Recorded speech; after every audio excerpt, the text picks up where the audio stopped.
अस्सलामुअलैकुम नाज़रीन की हाल चाल ने।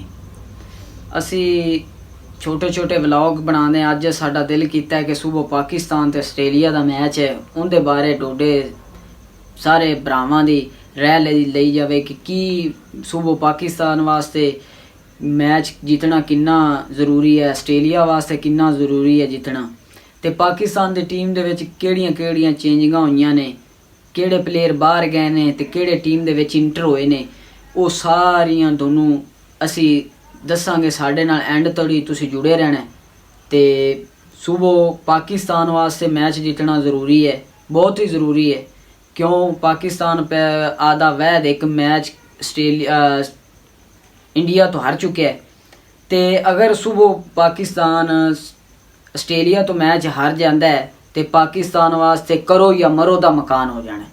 तो आस्ट्रेलिया वास्ते तो सुबह ही तकरीबन करो या मरो दा इम्कान है। तो पाकिस्तान दे कोल तुहानूं पता है बॉलिंग अटैक में स्पिनर की काफ़ी ही प्रॉब्लम आती पई है। तो मेरे मुताबिक तो पाकिस्तान ने आदि टीम दे विच 2-3 चेंजिंगां कीतियां ने, वो दोनों दोस्तां नूं शेयर करांगे। साडी एंड तक साडे नाल तुसीं रहना है ते चैनल नूं सबसक्राइब करना है, लाइक करना है, बैल आइकन दा बटन ज़रूर प्रेस करना है। ते पाकिस्तान केड़ा ना अहमदाबाद अगे मैच आदा खेड़ा है, सुबह दा मैच केड़ा ना बेंगलुरु विच है। पाकिस्तान दे वास्ते वो मैदान, वो जगह, वो पिच, हर चीज़ नवीं है। आस्ट्रेलिया पहले बेंगलुरु विच मैच केड़ा ना आदा खेड़ चुके हैं। ते पाकिस्तान वास्ते तो फिल वक्त तो इन्नी मैच तो ज़रूरी है, लेकिन करो या मरो वाला नहीं है। लेकिन आस्ट्रेलिया वास्ते तो करो या मरो वाला ही सीन होया पे। ते जे अगर पाकिस्तान सुबह मैच हार गया तो पाकिस्तान दे अगे मेरे न्यूजीलैंड, इंग्लैंड उन्हां नाल मैच रहिंदे ने, तो फिर करो या मरो वाला सीन पाकिस्तान वास्ते भी हो जासी। ते तुसी ये दसना ज़रूर है कमेंट्स बॉक्स विच भी पाकिस्तान दे किन्ने फीसद चांसेस हैं ते किहड़े प्लेयरां नूं किंदी जगह ते खिडावना चाहिए। ये लाजमी तुसी दसना है। ते साडी भी राय लैनी, सानू किन्ना को साडा जराए बाहर अगां पिछां खबरां सानू मिल रही ने, वो दोडे नाल शेयर करांगे। किहड़े प्लेयर नूं किंदी जगह ते इंटर किया गया, किंदी जगह ते खिलाया गया, ते पाकिस्तान दे विच टीम दे विच कमजोरियां किहड़ियां किहड़ियां पाईयां जांदियां पईयां ने, ये भी दोडे नाल शेयर करांगे। ते दोनों ये दसदा चलना कि पाकिस्तान बेंगलुरु दे विच काफ़ी मैच खेल चुके हैं, लेकिन जिहड़ी टीम पाकिस्तान इस टाइम लैके गया बाबर आजम की कप्तानी दे विच, इन्हां दे विच कोई भी नहीं है जगह भी किहड़े उन्हां दी पिच्चां नूं, उन्हां दी कंडीशन नूं किहड़ा ना जान सके ते उस दे मुताबिक गेम कर सके। पाकिस्तान दे मैच तो काफ़ी पे ने, अफगानिस्तान नाल भी मैच पिया, बांग्लादेश नाल भी मैच पिया, लेकिन पाकिस्तान मान लेने माड़ियां टीमां कह सकते हैं, लेकिन तुसी माड़ी टीम इस वर्ल्ड कप च किसी भी नहीं कह सकते। अफगानिस्तान अगर इंग्लैंड नूं हरा सकती है तो पाकिस्तान नूं भी हरा सकती है। थोड़ियां दुआवां की भी जरूरत है पाकिस्तान नूं, ते पाकिस्तान के प्लेयरां नूं भी शर्म करनी चाहिए है कि असी हुण जे अगर आस्ट्रेलिया तो मैच हार गए, वैसे तो किवें पाकिस्तान की हिस्टरी इंडिया ते है ना, इंडिया के खिलाफ असी 7 मैच खेडे वर्ल्ड कप के ODI दे, असी एक भी नहीं जीते।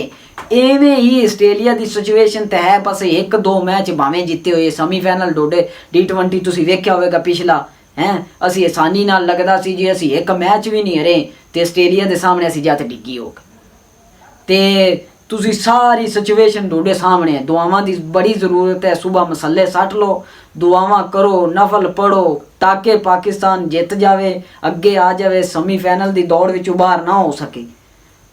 तो दौड़ियां दुआवां ते पाकिस्तान के प्लेयरां दे बल्ले ते गेंदा चलणगियां तो सारा कुछ होगा। जे अगर गेंदा बल्ले ना चले तो कैच फील्डिंग ना अच्छी होवे तो मुड़ फायदा। अज तुसीं वेखदे तां पै ने मैच दे विच तां पाकिस्तानियां दी जान है, खुब्बे पै ने। तुसीं ये तां सुनिया ही होवेगा, आ पंजाबी दे विच बड़ियां बड़ियां कहावतां पईयां ते बड़े बड़े गल्लां पईयां ने। उन्हें कैच विन दा मैच हैं, वो कैच करांगे तो मैच जितांगे, फील्डिंग चंगी करांगे तो मैच जितांगे। इमाम उल हक दा तुसीं श्रीलंका के खिलाफ एक निक्की जी मिसाल दोनों सज्जणा नूं देंदा चलां कि इमाम उल हक दा कैच छड्डना, कुशाल मेंडिस दा ਤੇ ਉਹਨੇ ਮਾਰ ਡੋਡੀਆਂ ਲੰਬਾ ਲਾ ਦਿੱਤੀਆਂ। ਉਹ ਤਾਂ ਤਕਦੀਰ ਐਂਡ ਤੇ ਜਾਂਦਾ, ਗਰੀਬ ਦੇ ਬਾਲ ਨੇ ਆਖਿਆ ਵੀ ਮੈਨੂੰ ਸ਼ਰਮ ਆਂਦੀ ਵੀ ਮੈਂ ਕੈਚ ਦੁਬਾਰਾ ਕਰ ਲਵਾਂ। ਉਹ ਕੈਚ ਹੋਇਆ ਤੇ ਡੋਡੀ ਚੁੰਝ ਛੁੱਟੀ ਹੈ, ਨਹੀਂ ਤਾਂ ਉਸ ਦਿਨ ਵਰਲਡ ਰਿਕਾਰਡ ਹੀ ਬਣਨੇ ਸੀ, ਵਰਲਡ ਰਿਕਾਰਡ ਹੀ ਬਣ ਜਾਣੇ ਸੀ। ਇਸ ਵਾਸਤੇ ਵੱਲੇ ਪਾਕਿਸਤਾਨ ਨੂੰ ਫੀਲਡਿੰਗ ਇੰਨੀ ਕੁ ਟਫ ਕਰਨੀ ਪਵੇਗੀ ਕਿ ਕਿਹੜਾ ਕੈਚ ਨਾ ਹੁੰਦਾ ਵੀ ਉਹ ਵੀ ਕਰਨਾ ਪੈਣਾ, ਤੇ ਕਿਹੜਾ ਫੀਲਡਿੰਗ ਤੇ ਬੈਟਿੰਗ ਤਾਂ ਮੁੜ ਤੁਹਾਨੂੰ ਪਤਾ ਹੀ ਹੈ। ਹੁਣ ਤੁਸੀਂ ਆਂਦੇ ਨੇ ਬਾਬਰ ਆਜ਼ਮ ਤੋਂ ਬਾਅਦ ਕੋਈ ਪਲੇਅਰ ਹੈ ਤੇ ਸਾਡਾ ਜੀ ਅਬਦੁੱਲਾ ਸ਼ਫੀਕ ਹੈ।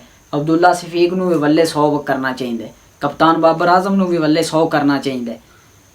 ਅਗਰ ਇਮਾਮ ਲੱਕ ਹੋਵੇ ਤਾਂ ਉਹਨੂੰ ਵੀ 100 ਕਰਨਾ ਚਾਹੀਦਾ। ਲੇਕਿਨ ਮੈਂ ਤੁਹਾਨੂੰ ਦੱਸਦਾ ਚੱਲਾਂ, ਮੇਰੇ ਦੇਨ ਦੇ ਮੁਤਾਬਕ, ਮੇਰੇ ਆਈਡੀਆ ਦੇ ਮੁਤਾਬਕ ਕਿੰਨੇ ਵੀ ਬਾਰ ਸਾਡੇ ਨੈਟਵਰਕ ਚੱਲ ਰਹੇ ਨੇ, ਸਾਨੂੰ ਕਿਧਰੋਂ ਇਨਫੋਰਮੇਸ਼ਨਾਂ ਮਿਲ ਰਹੀਆਂ ਨੇ, ਉਹਦੇ ਮੁਤਾਬਕ ਵੱਲੇ ਇਮਾਮ ਉਲ ਹਕ ਨਹੀਂ ਖੇਡ ਰਿਹਾ। ਸੱਜਣਾ ਨੂੰ ਮੈਂ ਦੱਸਦਾ ਚੱਲਾਂ, ਤੇ ਬਾਕੀ ਵੀ ਮੈਂ ਤੁਹਾਨੂੰ ਦੱਸਣਾ ਕਿ ਕਿਹੜੇ ਹੀ ਪਲੇਅਰ ਵੱਲੇ ਖੇਡਣਗੇ, ਕਿਹੜੀ ਪਲੇਅ 11 ਪਾਕਿਸਤਾਨ ਦੀ ਹੋਵੇਗੀ ਤੇ ਕਿਹੜੇ ਪਲੇਅਰ ਖੇਡਣਗੇ, ਤੇ ਤੁਹਾਨੂੰ ਇਹ ਦੱਸਦਾ ਚੱਲਾਂ। ਵੀਡੀਓ ਦੇ ਨਾਲ ਜੁੜੇ ਰਹੋ। ਪਾਕਿਸਤਾਨ ਦੇ ਵਾਸਤੇ ਤਾਂ ਮੰਨ ਲੈਨੇ ਇੰਪੋਰਟੈਂਟ ਮੈਚ ਹਰ ਹੀ ਹੈ, ਲੇਕਿਨ ਪਾਕਿਸਤਾਨ ਵਾਸਤੇ ਇਹ ਇੱਕ ਇੰਪੋਰਟੈਂਟ ਇਸ ਵਜ੍ਹਾ ਤੋਂ ਹੋ ਗਿਆ ਕਿ ਪਾਕਿਸਤਾਨ ਪਿਛਲਾ ਮੈਚ ਹਾਰ ਗਿਆ, ਤੇ ਇਸ ਵਾਸਤੇ ਪਾਕਿਸਤਾਨ ਨੂੰ ਜ਼ਰੂਰੀ ਹੈ ਕਿ ਵੱਲੇ ਇਹ ਮੈਚ ਲਾਜ਼ਮੀ ਜਿੱਤੇ। ਤੇ ਆਸਟ੍ਰੇਲੀਆ ਤਾਂ ਪਾਕਿਸਤਾਨ ਨੂੰ ਭੁੱਖੇ ਸ਼ੇਰ ਵਾਲੀ ਕਾਰ ਵੇਂਦਾ ਪਿਆ, ਕਿੱਥੋਂ ਅਰਨੀ ਦਾ ਬੱਚਾ ਲੱਭੇ ਤੇ ਉਹਨੂੰ ਚੱਕੇ ਖਾਵੇ, ਤੇ ਪਾਕਿਸਤਾਨ ਨੂੰ ਚਾਹੀਦਾ ਅੱਗੂ ਬੱਬਰ ਸ਼ੇਰ ਬਣ ਜਾਵੇ ਤੇ ਪਾਕਿਸਤਾਨ ਉਹਦਾ ਮੁਕਾਬਲਾ ਕਰੇ।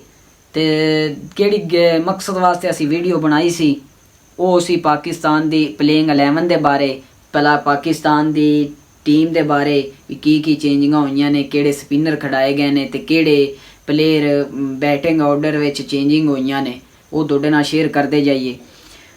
ਵੱਲੇ ਓਪਨਿੰਗ ਵਿੱਚ ਫਖਰ ਜ਼ਮਾਨ, ਅਬਦੁੱਲਾ ਸ਼ਫੀਕ, ਇਹ ਪਾਕਿਸਤਾਨ ਦੇ ਓਪਨਰ ਨੇ। 100% ਮੇਰੇ ਸੂਤਰਾਂ ਦੇ ਮੁਤਾਬਕ, ਮੇਰੇ